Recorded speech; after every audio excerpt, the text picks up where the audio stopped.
Querido irmão, querida irmã, para este domingo de Ramos e da Paixão do Senhor, nesse dia 2 de abril, temos como proposta de reflexão o texto de Mateus, capítulo 21, de 1 a 11. Naquele tempo, Jesus e seus discípulos aproximaram-se de Jerusalém e chegaram a Betfagé, no Monte das Oliveiras. Então Jesus enviou 2 discípulos, dizendo-lhes: Ide até o povoado que está ali na frente, e logo encontrareis uma jumenta amarrada e com ela um jumentinho. Desamarrai-a e trazei-os a mim. Se alguém vos disser alguma coisa, direis: O Senhor precisa deles, mas logo os devolverá.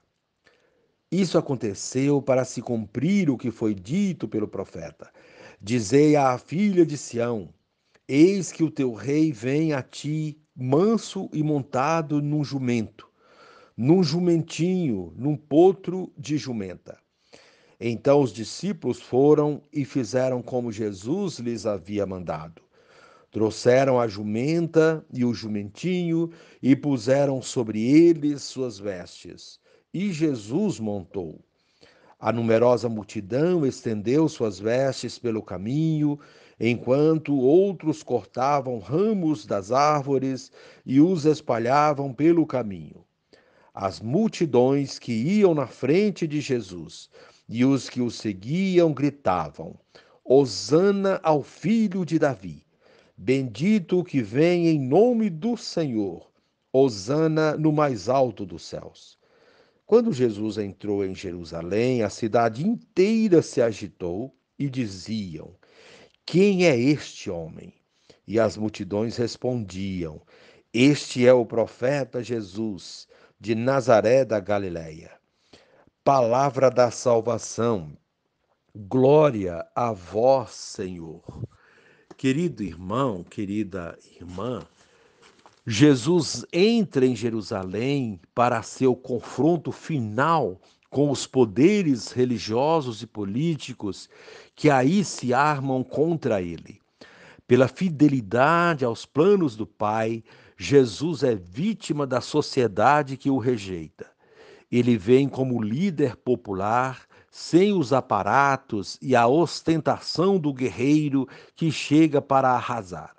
Ao contrário, apresenta-se como um homem simples, humilde e pacífico.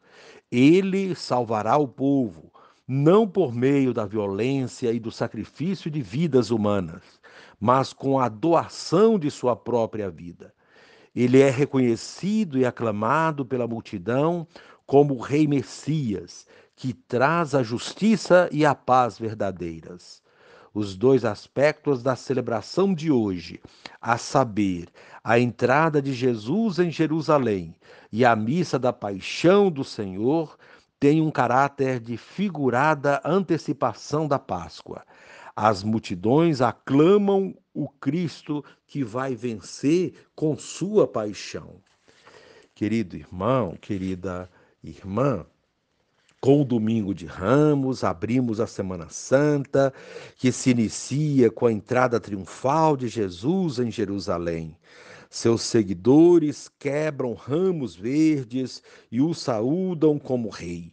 Roupas e mantos servem de tapete para que ele possa passar.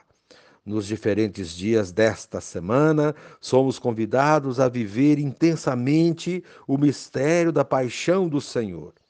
A contradição humana se faz visível. O mesmo povo que aclama Hosana, filho de Davi, gritará na sequência: crucifica-o, crucifica-o. Mesmo que a manipulação seja visível, tal contradição faz pensar. Não são poucas as vezes em que nossas atitudes não correspondem à nossa opção cristã de viver. Santifiquemos nossa vida e renovemos nossa fé nesta Semana Santa. E a proposta para esse dia é santificar a semana por meio da oração e da caridade. Encerrando este momento, rezemos juntos. Ó Jesus, filho de Davi, entraste em Jerusalém montado num jumentinho e foste aclamado como profeta de Nazaré da Galileia. Fazemos coro com aquela multidão em festa para te louvar e bendizer pelas imensas maravilhas que realizas em nosso favor. Amém. Querido irmão, querida irmã, dando continuidade à reflexão da palavra de Deus, da liturgia deste domingo de Ramos e da Paixão do Senhor, nesse dia 2 de abril, você poderá acompanhar na sua Bíblia os textos indicados, Isaías 54-7, o Salmo responsorial, Salmo 21, a segunda leitura, Filipenses 2, 6-11, e o texto de Mateus, capítulo 27, 11-54. Uma vez que você já ouviu a proclamação do Evangelho com a entrada triunfal de Jesus em Jerusalém, você agora vai ouvir uma das leituras que é tirada do profeta Isaías, capítulo 54-7, e a continuação dessa reflexão aplicada à vida, incluindo o relato da paixão segundo Mateus. O Senhor Deus deu-me língua adestrada para que eu saiba dizer palavras de conforto à pessoa abatida. Ele me desperta cada manhã e me excita o ouvido para prestar atenção como um discípulo. O Senhor abriu meus ouvidos, não lhe resisti nem voltei atrás. Ofereci as costas para me baterem e as fáceis para me arrancarem a barba. Não desviei o rosto de bofetões e cusparadas, mas o Senhor Deus é meu auxiliador. Por isso não me deixei abater o ânimo. Conservei o rosto impassível como pedra, porque sei que não sairei humilhado. Palavra do Senhor, graças a Deus. Ouviremos agora a segunda leitura, que era da carta de São Paulo aos Filipenses, capítulo 2, 6-11. Jesus Cristo, existindo em condição divina, não fez do ser igual a Deus uma usurpação, mas ele esvaziou-se a si mesmo, assumindo a condição de escravo e tornando-se igual aos homens. Encontrado com aspecto humano, humilhou-se a si mesmo, fazendo-se obediente até a morte e morte de cruz. Por isso Deus o exaltou acima de tudo e lhe deu o nome que está acima de todo nome. Assim, ao nome de Jesus, todo joelho se dobre no céu, na terra e abaixo da terra, e toda língua proclame: Jesus Cristo é o Senhor, para a glória de Deus Pai. Palavra do Senhor, graças a Deus. Querido irmão, querida irmã, a celebração de hoje é a da entrada triunfal de Jesus em Jerusalém, depois dessa caminhada em que o acompanhamos durante toda esta quaresma. Com ela, nós entramos na Semana Santa para participar da paixão, morte e ressurreição do Senhor. A liturgia de hoje concentra parte do que vamos viver nesta semana decisiva, da consumação da missão de Jesus e do legado que ele deixou aos seus discípulos e missionários.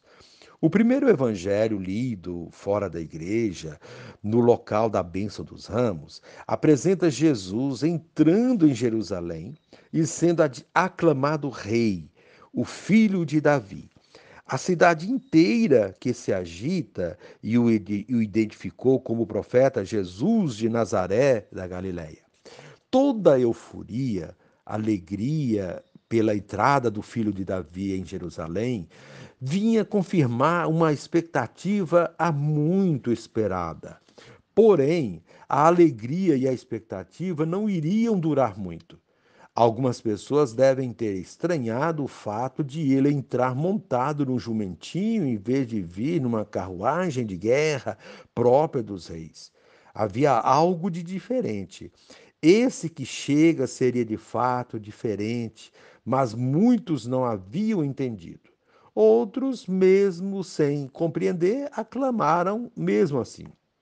O Messias que estavam esperando era o da concepção judaica, aquele que viria com todo o poder e transformaria por si sozinho todas as coisas. Seria vitorioso, não sofreria, não seria humilhado, e todos regozijariam com a sua presença. Esse era o motivo da alegria, da festa.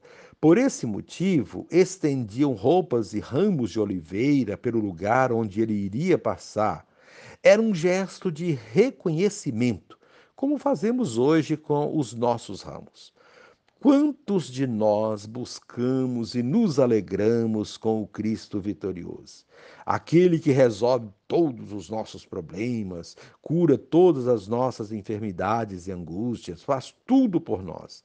Esse Cristo é utópico e não existe, ou existe apenas na nossa concepção errônea sobre ele.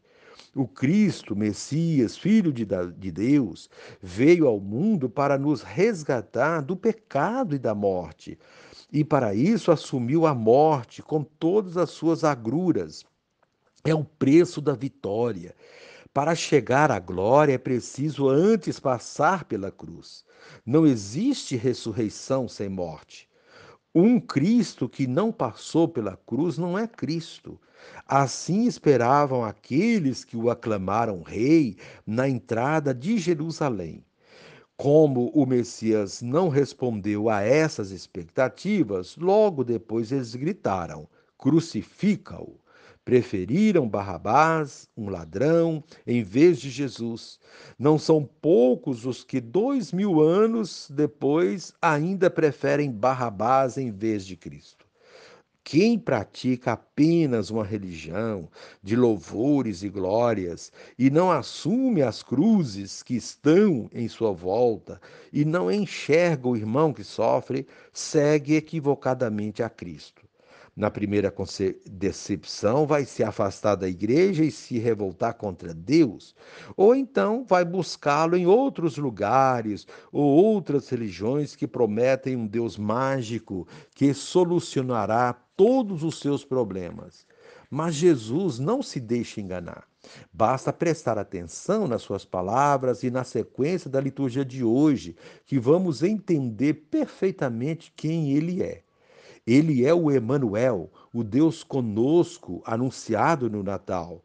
Ele veio como Deus na condição divina, mas desapegou-se dessa condição para se aproximar de nós e experimentar a nossa dor. Somente entende a dor do outro quem passa pela mesma dor. É o significado da compaixão vivida por Jesus durante a sua vida pública. Ele não foi um teórico do sofrimento humano. Ele sentiu na carne tudo o que sentimos e muito mais. Quis experimentar os piores sofrimentos para nos redimir e nos salvar. Por essa razão, o hino cristológico da segunda leitura da carta aos Filipenses diz com muita clareza: Jesus Cristo, existindo em condição divina, não fez o ser igual a Deus uma usurpação. Ele poderia se apresentar como o povo queria, apenas na condição divina, satisfazê-lo. Mas seu amor por nós é tão grande que ele quis ser um de nós, esvaziando-se dessa primeira condição. Esvaziar-se da condição divina não significa deixar de ser Deus, mas assumir em tudo a nossa condição, exceto o pecado. Ele não veio representar um papel, brincar de ser gente. Ele se tornou de fato um de nós. E melhor do que ninguém soube o que é a limitação humana. Ao conhecer a limitação humana, através das perseguições, humilhações e sofrimentos, redimiu-nos de tudo isso e comprovou que não estamos sozinhos, que é possível vencer o sofrimento, por maior que ele seja. É o que vimos na primeira leitura do servo sofredor, narrada por Isaías, ao qual atribuímos a figura de Jesus. Nesta leitura, Isaías apresenta aquele que teve a língua adestrada para dizer palavras de conforto à pessoa abatida. Foram tantos os momentos que vimos Jesus indo ao encontro de sofredores, marginalizados, doentes, aleijados, pessoas que haviam perdido entes queridos, pecadores, etc. Levou-lhes a esperança e lhes resgatou a dignidade. Foi aquele que esteve sempre pronto a ouvir as pessoas, que todas as manhãs exercitavam os ouvidos para ouvi-los nos seus sofrimentos e nas suas necessidades, prestando atenção ao outro, respeitando-o, dignificando-o pela sua valorização. Assim, os últimos foram os primeiros no seu tratamento e ensinou seus discípulos a fazerem o mesmo. Contudo, não foi compreendido. Mesmo sendo extremamente humilde, foi perseguido, ameaçado e crucificado, como vimos na narração da paixão. Diante de Pôncio Pilatos, foi interrogado, acusado de blasfêmia, de querer usurpar o lugar do rei e de muitas outras coisas. Ele não ofereceu resistência nem voltou atrás, como diz a primeira leitura. Pelo contrário, ofereceu as costas para que lhe batessem e a face para lhe arrancarem a barba. Não desviou o rosto das cusparadas e foi coerente com o que havia ensinado. Se alguém lhe dá um tapa numa face, oferece também a outra. Se alguém lhe toma o manto, deixa que leve também a túnica. Lucas 6:29. Assim, os que o aclamavam rei quando ele entrou em Jerusalém, agora estavam ali, gritando para crucificá-lo. Zombavam dele, participavam da sua humilhação. Ele os havia decepcionado, mas não decepcionou a Deus, decepcionou aqueles que não tinham compreendido quem ele era. Só se decepciona com Jesus quem não o conhece. Com sua coerência e fidelidade a Deus, abalou as estruturas do poder da época e continua abalando os poderes deste mundo. É o que mostra o final da narrativa da paixão, lida neste dia. A cortina que se rasga, a terra que treme, as pedras que se partem, os túmulos que se abrem e os mortos que ressuscitam. São sinais da ressurreição já presentes neste início da Semana Santa. É a força de Deus que esmaga a morte com a paixão de seu filho. Com todos esses elementos profundamente teológicos e catequéticos, somos agora colocados na dinâmica dessa semana tão importante do calendário litúrgico. Tudo que vimos e ouvimos nesse dia deve nos estremecer e nos acompanhar, não apenas nessa semana, mas em todos os dias da nossa vida. Que os ramos que hoje abençoamos sejam o símbolo do nosso compromisso com Cristo e com os nossos irmãos. Ele não é um amuleto ou algo mágico que devemos ter para espantar os males, como muitos pensam, mas que seja um sinal da nossa declaração e aclamação de Cristo como o Rei da nossa vida.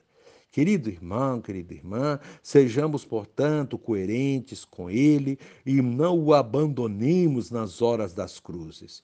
Que o exemplo que Ele nos deixou continue nos inspirando para servir ao próximo na humildade.